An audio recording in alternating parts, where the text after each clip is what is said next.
परंपरा को आगे बढ़ाने का संकल्प है हमारा, क्योंकि आपकी उम्मीद पर टिका है परिवार हमारा। अमर भारती एक उम्मीद, जज्बा बुलंद हौसलों का, जज्बा भारत के निर्माण का। एक स्थान है जिसका नाम है दल्ली राजाराम। वहां खदानें हैं और उन खदानों से लोह पाषाण निकलते हैं। लोह पाषाण अंग्रेजी भाषा में आयरन ओर बोलते हैं उसको।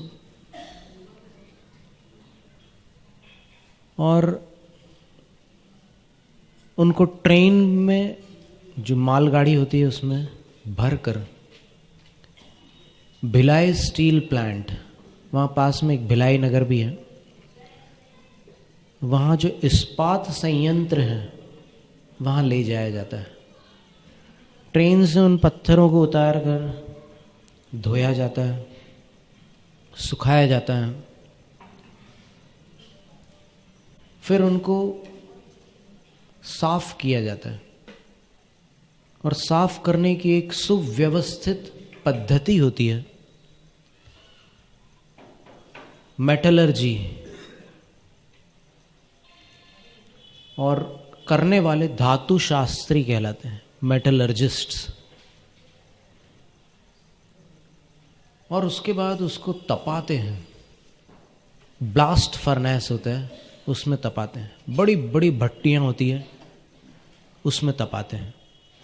अभी जब रांची से शिखर जी की ओर गमन हो रहा था हमारा, तब बीच में बोकारो स्टील प्लांट दिख रहा था। वहाँ पर 17 ब्लास्ट फर्नेस थे, बड़ी बड़ी भट्टियाँ लोहे को पिघलाने वाली। और उस सारी प्रक्रिया के बाद फिर वो शुद्ध लोहा, जिसको कि स्टील बोलते हैं, तैयार हो जाता है। वैसे तो cast iron, pig iron steel और स्टेनलेस स्टील, ये सब अलग अलग तरीके के लोहे होते हैं। जैसे स्टेनलेस स्टील में 99% आयरन होता है और कार्बन होता है, कुछ निकल क्रोमियम होता है। ये सब अयस्क एक प्रकार से मिश्रण है, एलॉयज बोलते हैं इनको। 2-4 धातुओं को मिला दो तो एलॉय बन जाता। पीतल भी एलॉय है, पीतल धातु नहीं है। पीतल तांबा, जस्ता, लोहा आदि के मिश्रण से बनने वाला एक एलॉय है, मिक्सचर है। तो वहाँ पर पिग आयरन, कास्ट आयरन एक ही चीज़ है। जो लोहा ऐसे टूट जाता है, ऐसे नहीं टूट जाता सबके हाथों से, लेकिन जो ब्रेकेबल है, ब्रिटल है, वो पिग आयरन या कास्ट आयरन होता है।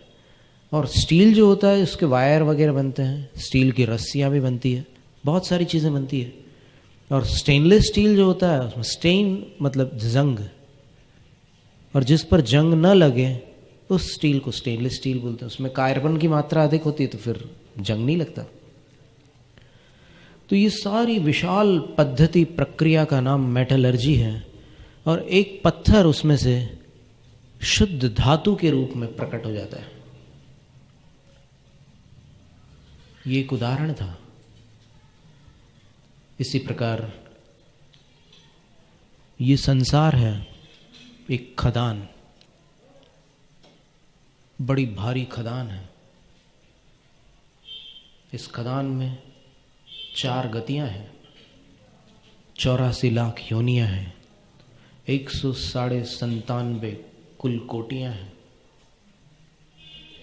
और नाना प्रकार के सुख और नाना प्रकार के दुख इसी गड्ढे में भरे हुए हैं। और ये जो कच्ची धातु है वो अपन है।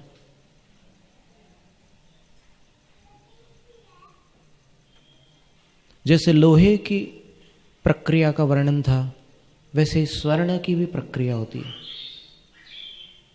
गोल्ड स्टोन बोलते हैं उसको, गोल्ड स्टोन। गोल्ड स्टोन का मतलब स्वर्ण पाषाण।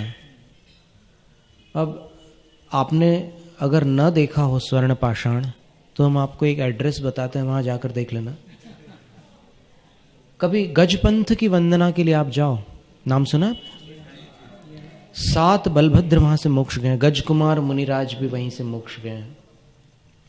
वहां यदि आपका जाना हो तो वहां पास में नासिक नगर है, और नासिक से पूना की ओर जाते समय 30 किलोमीटर दूर एक MIDC का एरिया है, Maharashtra industrial development corporation, MIDC। Sinnar उसका नाम है, सिन्नर। वहां जाकर के आप भूल तो नहीं जाओगे एड्रेस? चलो खैर, ये रिकॉर्डिंग है और चैनल पर फिर से सुन लेना शाम को 9 बजे रात को। तो वहां पर आपको एक गारगोटी संग्रहालय मिलेगा, विश्व प्रसिद्ध एक म्यूजियम है। वहां एक मामा भांजा, भारत की सेना के दोनों सैनिक हैं, वो मामा भांजा, उनने बरसों से जमीन के नीचे निकलने वाली जितनी मूल्यवान वस्तुएं हैं उनका संग्रह कर रखा है। इतने बड़े बड़े माणिक के पत्थर हमने देखे वहां पर। पहले तो हमारी इच्छा नहीं थी कि हम जाकर के देखें, लेकिन फिर उनने बोला कि कुछ काम आ जाएंगे आपके उपदेशों के लिए, तो हमने बोला कि चलो देख लेते हैं। राग द्वेष न करके किसी चीज को देखने में दोष नहीं है। तो फिर हम चले गए, तो ऐसे पत्थर मिले माणिक्य के इतने बड़े बड़े, जिसको रूबी बोलते हैं आप, और जिसको ये सूर्य का रत्न मान करके इस उंगली पर, अनामिका पर पहनाते हैं ज्योतिष लोग। कुछ लाल गुलाबी जैसा उसका रंग होता है। और फिर वहां पर हमने स्फटिक पाषाण देखे, क्रिस्टल बॉल्स इतने बड़े बड़े, और भी अलग अलग तरह के रत्न देखे। वहां पर एक अलग अलग कक्ष बने हुए हैं। एक कक्ष के अंदर ताम्र पाषाण, तांबे का पत्थर था। तांबे की भी मेटलर्जी प्रोसेस होती है। छत्तीसगढ़ में मलाज खंड नाम का स्थान है, वहां पर तांबे की पद्धति होती है। फिर रजत पाषाण भी थे, चांदी के पत्थर। शुरू में चांदी का पत्थर ही होता है, बाद में चांदी आती है आपके यहाँ पर बर्तनों में और अपने आभूषणों में। और एक स्वर्ण पाषाण इतना बड़ा देखने मिला, बहुत बड़ा नहीं था, इतना बड़ा, बहुत बड़े की आशा करना भी मुश्किल है। तो इतना बड़ा स्वर्ण पाषाण, बिल्कुल एक पत्थर था वो, उसमें 90% करीब गोल्ड रहा होगा। और उसका वो जो शुद्धिकरण करते हैं तब शुद्ध धातु निकल करके आती है, जिसको अंग्रेजी में 24 कैरेट्स गोल्ड बोलते हैं, और यहाँ भारत में 16 बानी का सोना बोलते हैं। आज उसकी कीमत भी है, आप लोग जानते होंगे, हमें तो पता नहीं, लेकिन उसकी कुछ अच्छी खासी रकम है।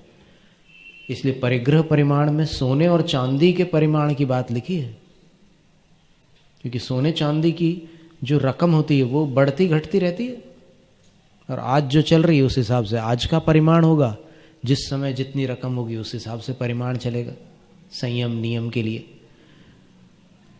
बात यह है कि यहाँ पर कुछ लोग रजत पाषाण जैसे हैं, कुछ लोग ताम्र पाषाण जैसे हैं, कुछ लोग स्वर्ण पाषाण जैसे हैं, और कुछ लोग अंध पाषाण जैसे हैं।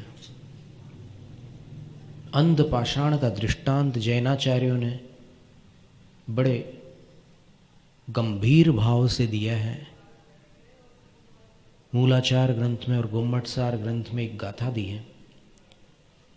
अत्यणंता जीवा जेहिण पत्तो तसाण परिणामो भाव कलंक सुपौरा निगूद वासम न मुंचन्ति। भव्य और अभव्य ऐसे दो तरह के जीव होते हैं। जो जीव शुद्ध होने योग्य हैं उनको भव्य कहते हैं, और जो शुद्ध होने के अयोग्य हैं उनको अभव्य कहते हैं। भव्यों में भी ऐसे अनंत जीव हैं जो शुद्ध होने के योग्य होकर भी वैसी परिस्थिति को प्राप्त नहीं कर सकते जिससे शुद्धिकरण होता है। वो जीव कहलाते हैं नित्य निगोदिया भव्य।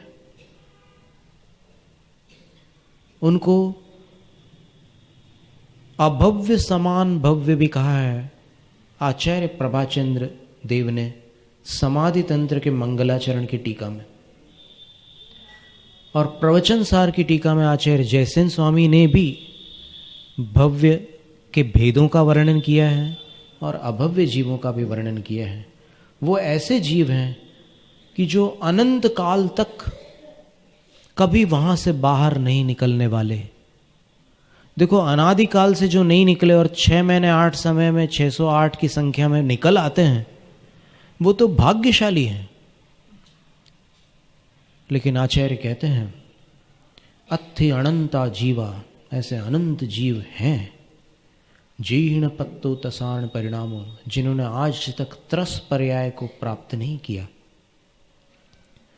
भाव कलंक सुपौरा, उनके भाव में ऐसी कोई कलुषता विद्यमान है और वो इतनी प्रचुर मात्रा में है कि निगोद वासम न मुंचन्ति, वो अनंत काल तक निगोद के निवास को छोड़ नहीं सकते।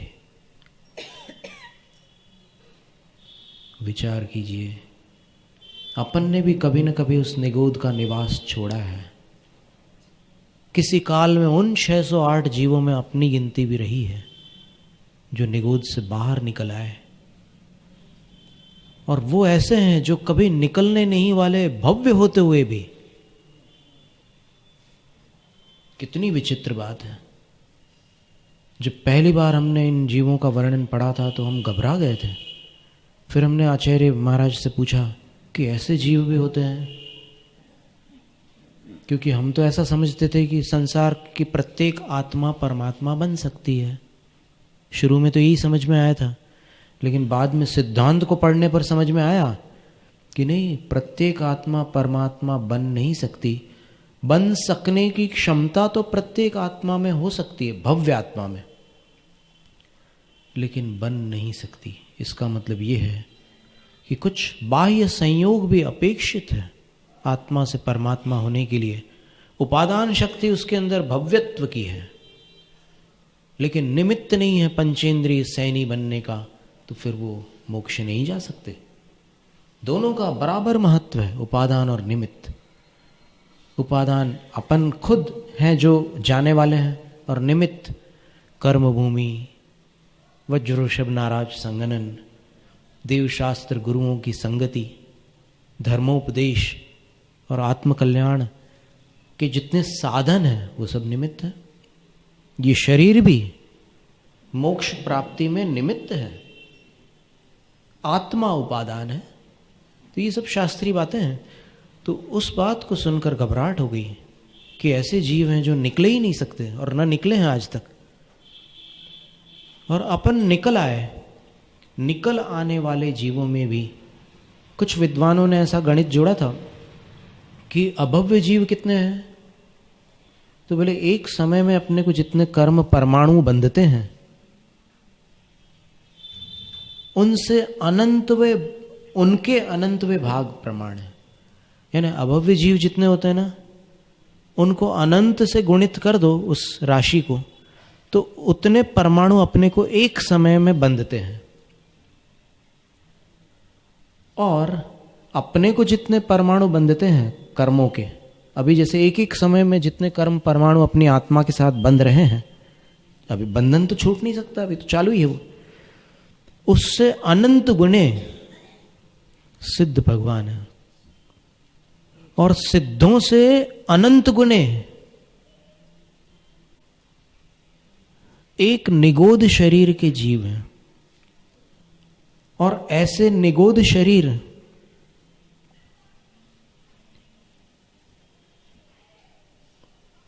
एक छोटा सा सब प्रतिष्ठित वनस्पति का हिस्सा आप सुई की नोक पर ले लीजिए। उस नोक पर लोक में जितने प्रदेश है ना, प्रदेश यानी आकाश का सबसे छोटा हिस्सा, उसको असंख्यात से गुणित कर दो। लोक में 343 राजु प्रमाण क्षेत्र है, उसमें जितने भी प्रदेश होंगे आकाश के, उसको असंख्यात से गुणित कर दो। तो सुई की नोक पर आने वाला जो सप्रतिष्ठित वनस्पति का अंश है, उस अंश में लोक के असंख्यात लोक प्रमाण स्कंद होते हैं, और उन स्कंदों में से एक स्कंद को अपन ले लें, घुमटसार जीवकांड में इसका वर्णन मिलता है। एक स्कंद में, अब घबराना मत, आप ध्यान से सुनना है इसको।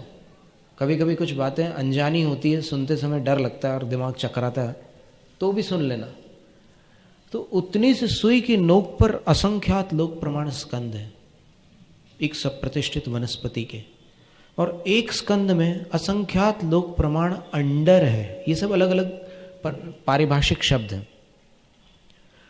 एक अंडर में असंख्यात लोक प्रमाण आवास है, और एक आवास में असंख्यात लोक प्रमाण पुलवियां हैं। एक पुलवी में असंख्यात लोक प्रमाण निगोद शरीर है, और एक निगोद शरीर में सिद्धों से अनंत गुणे जीव हैं।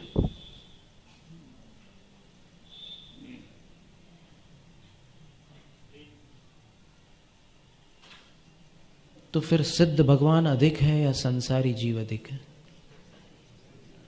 लोग प्रश्न करते हैं कि जब सब लोग सिद्ध बन जाएंगे तो फिर मोक्ष कौन जाएगा? उसका जवाब यह है कि अनादिकाल से आज तक जितने जीव सिद्ध बन चुके हैं उनसे अनंत गुणे जीव एक निगोद शरीर में हैं, और ऐसे असंख्यात लोक प्रमाण निगोद शरीर एक पुलवी में है। ऐसी असंख्यात लोक प्रमाण पुलवियां एक आवास में है। ऐसे असंख्यात लोक प्रमाण आवास एक अंडर में है। ऐसे असंख्यात लोक प्रमाण अंडर एक स्कंद में है, और ऐसे असंख्यात लोक प्रमाण स्कंद एक सुई की नोक पर है। और कई सुइयों की नोक के बराबर तो दुनिया में सब प्रतिष्ठित वनस्पतियां हैं। तो कभी खाली नहीं हो सकता ये संसार। अपन जरूर यहां से निकल सकते हैं अगर रास्ता पकड़ लें तो। ये शुद्धिकरण का मार्ग, मेटलर्जिस्ट जानता है कि कौन सा पत्थर काम का है और कौन सा बेकार है। उसी प्रकार निर्ग्रंथ गुरु जानते हैं कि कौन सा मनुष्य आत्म कल्याण का पात्र है और कौन अपात्र है।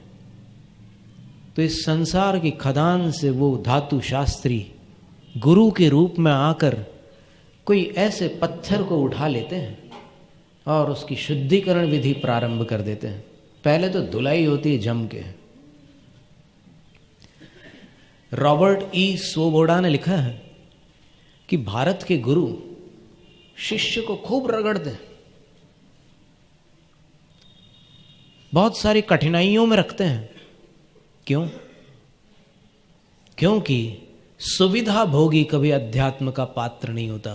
पहले कठिनाई में जीना सीख लो, फिर बाद में आत्मा की बात करो, आत्मा में प्रवेश करो, और उसके बाद फिर उसका विकास प्रारंभ होता है। आगामी सत्र में उस विकास पर चर्चा होगी। जैनम जयतु शासनम, जैनम जयतु शासनम, जैनम जयतु शासनम।